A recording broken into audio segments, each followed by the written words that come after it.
ನಮಸ್ತೆ friends, welcome to Vasavi super foods. ನಾನು ನಿಮ್ಮ ಲಕ್ಷ್ಮೀ ಸಂಜೆ. ಇವತ್ತು ನಾನು ನಿಮಗೆ ಆಂಧ್ರ ಸ್ಟೈಲ್ ಗುತ್ತಿ ವಂಕಾಯಿ ಬಜ್ಜಿ ಅಥವಾ ಬದನೆಕಾಯಿ ಬೋಂಡ ತೋರಿಸ್ತಾ ಇದ್ದೀನಿ. ಇದರಲ್ಲಿ ತುಂಬ ವೆರೈಟಿ ಮಾಡ್ಬೋದು.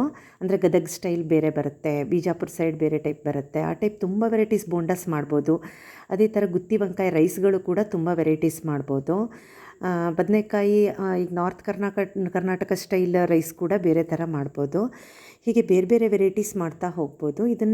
ಇದ್ರದ್ದು ನೋಟಿಫಿಕೇಷನ್ ನಿಮಗೆ ಹೊಸ ವೀಡಿಯೋ ಹಾಕಿದಾಗೆ ಬರಬೇಕಂದ್ರೆ ನನ್ನ ಚಾನಲನ್ನು ಮರೀದೆ ಸಬ್ಸ್ಕ್ರೈಬ್ ಮಾಡಿ ಎಲ್ಲ. ಆಗ ನೋಟಿಫಿಕೇಷನ್ ಹೊಸ ವೀಡಿಯೋದು ಬರುತ್ತೆ. ಮೈಸೂರು ಬದನೆಕಾಯಲ್ಲೂ ಕೂಡ ಡಿಫ್ರೆಂಟಾಗಿ ಬೋಂಡ ಮಾಡ್ಬೋದು, ಅದನ್ನು ಕೂಡ ತೋರಿಸ್ತೀನಿ. ಈ ಥರ ಮಸಾಲೆಗಳು ತುಂಬಿ ಮಾಡೋ ಅಂಥದ್ದು. ಮಸಾಲೆಗಳೇ ಎಲ್ಲ ಡಿಫ್ರೆಂಟಾಗಿರುತ್ತೆ. ಈ ಮಂಡಕ್ಕಿ ಸುಸ್ಲು ಮಸಾಲೆ ಮಂಡಕ್ಕಿ ಜೊತೆಗೆ ತಿನ್ನೋಕ್ಕೆ ತುಂಬ ಚೆನ್ನಾಗಿರುತ್ತೆ ಬೋಂಡ. ಇದು ಬಿಸಿ ಬಿಸಿಯಾಗಿ ತಿಂದ್ರೇ ಒಂದು ಟೇಸ್ಟು, ಆರಿದ್ದು ತಿಂದ್ರೂ ಕೂಡ ಬೇರೆ ಥರ ಟೇಸ್ಟು.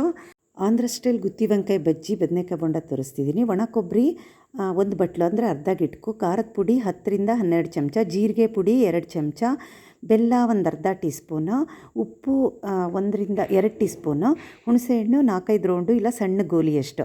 ಸ್ವಲ್ಪ ಸ್ಟ್ರಾಂಗಾಗಿ ಮಸಾಲೆ ಇರಲಿ, ಆವಾಗ ಟೇಸ್ಟ್ ತುಂಬ ಚೆನ್ನಾಗಿ ಬರುತ್ತೆ.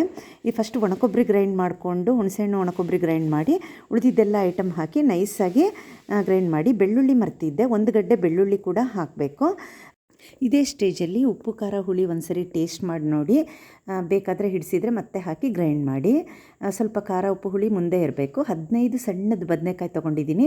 ನನಗೆ 15 ಬದನೆಕಾಯಿ ಅಳತೆದು ತೋರಿಸ್ತಾ ಇದ್ದೀನಿ. ಮಸಾಲೆ ಕೂಡ ಕರೆಕ್ಟು ಅಷ್ಟಕ್ಕಾಗತ್ತೆ ನಿಮಗೆ. ನೋಡಿ, ಈ ಥರ ಉದ್ದ ಸ್ವಲ್ಪ ತೊಟ್ಬಿಟ್ಟು ಕಟ್ ಮಾಡ್ಕೊಳ್ಳಿ, ಯಾಕಂದರೆ ನೆಕ್ಸ್ಟ್ ಅದ್ದಿ ಹಾಕೋಕ್ಕೆ ಚೆನ್ನಾಗಾಗುತ್ತೆ. ಸುತ್ತಲೂ ಇರೋ ಸಿಪ್ಪೆ ಎಲ್ಲ ತೆಗಿಬೇಕು. ಮತ್ತು ಮುಂದುಗಡೆ ಪ್ಲಸ್ ಆಕಾರದಲ್ಲಿ ಕಟ್ ಮಾಡಿ ಇಟ್ಕೊಳ್ಳಿ. ನಾನು 15 ಬೋಂಡಾಗೋಷ್ಟು ಅಳತೆ ಕಡಲೆ ಹಿಟ್ಟು 1.5 ಕಪ್ ತೊಗೊಂಡು, ಉಪ್ಪು 2 ಟೀ ಸ್ಪೂನು, ಅರಿಶಿನ 1/4 ಟೀ ಸ್ಪೂನು, ಸೋಡಾ 1/4 ಚಮಚ ಅಥವಾ 1 ಚಮಚ ಹಾಕಿದ್ದೀನಿ. ಮತ್ತು ಅಕ್ಕಿ ಹಿಟ್ಟು ಇದಕ್ಕೆ 4ರಿಂದ 6 ಟೇಬಲ್ ಸ್ಪೂನ್ವರೆಗೂ ಹಾಕ್ಬೋದು. ಇದು ಕ್ರಿಸ್ಪಿ ಬರೋಕ್ಕೋಸ್ಕರ ಹಾಕ್ತಾಯಿದ್ದೀವಿ ಅಕ್ಕಿ ಹಿಟ್ಟನ್ನು ಜಾಸ್ತಿ ಆದರೂ ತುಂಬ ಎಣ್ಣೆ ಕುಡಿದ್ಬಿಡುತ್ತೆ. ಸೊ 4 ಟೇಬಲ್ ಸ್ಪೂನ್ ಹಾಕ್ಕೊಳ್ಳಿ ಇಷ್ಟು ಅಳತೆಗೆ.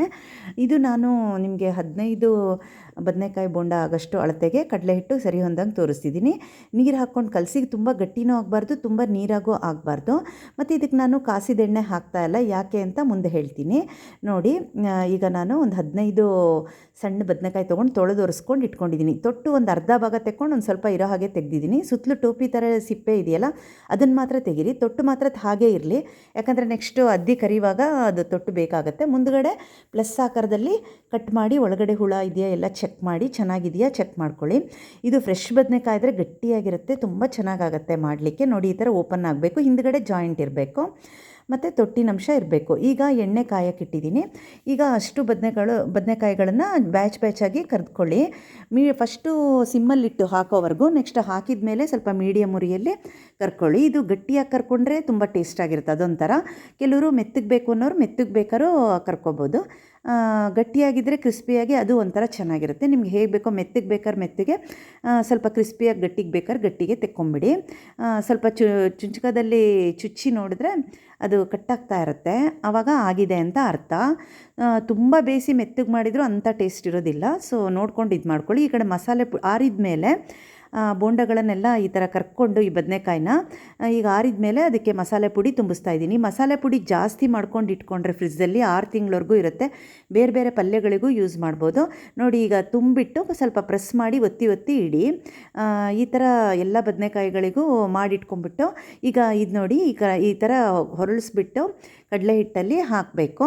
ನಾನು ಹೇಳಿದ್ನಲ್ಲ, ಕಾಸಿರೋ ಎಣ್ಣೆ ಯಾಕೆ ಹಾಕಲಿಲ್ಲ ಅಂದರೆ, ಕೆಲವೊಂದು ಸರಿ ಕೋಟಿಂಗ್ ಆಗೋದೇ ಇಲ್ಲ ಕಾಸಿರೋ ಎಣ್ಣೆ ಬೋಂಡಗಳಿಗೆ ಹಾಕಿದರೆ. ಸೊ ನಾನು ಯಾವಾಗಲೂ ಬೋಂಡಾಗೆ ಕಾಸಿರೋ ಎಣ್ಣೆ ಹಾಕಲ್ಲ, ಸೋಡಾ ಹಾಕ್ತೀನಿ. ಕೆಲವರು ಸೋಡಾ ಬದಲು ಕಾಸಿದ ಎಣ್ಣೆ ಹಾಕ್ತಾರೆ, ಬಟ್ ಅದು ಕೋಟಿಂಗ್ ಸರಿ ಸ್ವಲ್ಪ ಕಷ್ಟ ಆಗುತ್ತೆ.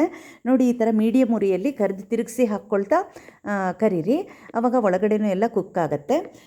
ನೀವು ಆಲ್ರೆಡಿ ಒಂದು ಸರಿ ಕರೆದಿರೋದ್ರಿಂದ ತುಂಬ ಟೈಮೇನು ತೊಗೊಳ್ಳಲ್ಲ, ಇದು ಫಾಸ್ಟಾಗಿ ಆಗೋಗ್ಬಿಡುತ್ತೆ. ನೋಡಿ, ಈ ಥರ ಸರಿಯಾಗಿ ಕೋಟಿಂಗ್ ಆಗಬೇಕು. ಇದಕ್ಕೆ ಕಡಲೆ ಹಿಟ್ಟಿನ ಹದನೂ ಕೂಡ ಕರೆಕ್ಟಾಗಿರಬೇಕು. ನೋಡಿ, ಬಿಸಿ ಬಿಸಿಯಾದ ಆಂಧ್ರ ಸ್ಟೈಲು ಗುತ್ತಿ ವಂಕಾಯಿ ಬಜ್ಜಿ ಅಥವಾ ಬದನೆಕಾಯಿ ಬೋಂಡ ರೆಡಿಯಾಗಿದೆ. ಬಿಸಿ ಬಿಸಿಯಾಗಿ ತಿಂದ್ರೆ ಒಂಥರ ಟೇಸ್ಟು, ಆರಿದ್ಮೇಲೆ ತಿಂದರೆ ಒಂಥರ ಟೇಸ್ಟು. ಇದು ನೋಡಿ, ಮಂಡಕ್ಕಿ ಸೂಸ್ಲು ಜೊತೆಗೆ ಇಲ್ಲ ಖಾರ ಮಂಡಕ್ಕಿ ಜೊತೆಗೆ ತಿನ್ಬೋದು. ಮತ್ತೆ ಒಂದು ಯೂಸ್ಫುಲ್ ರೆಸಿಪಿಯೊಂದಿಗೆ ಮತ್ತೆ ಭೇಟಿಯಾಗೋಣ.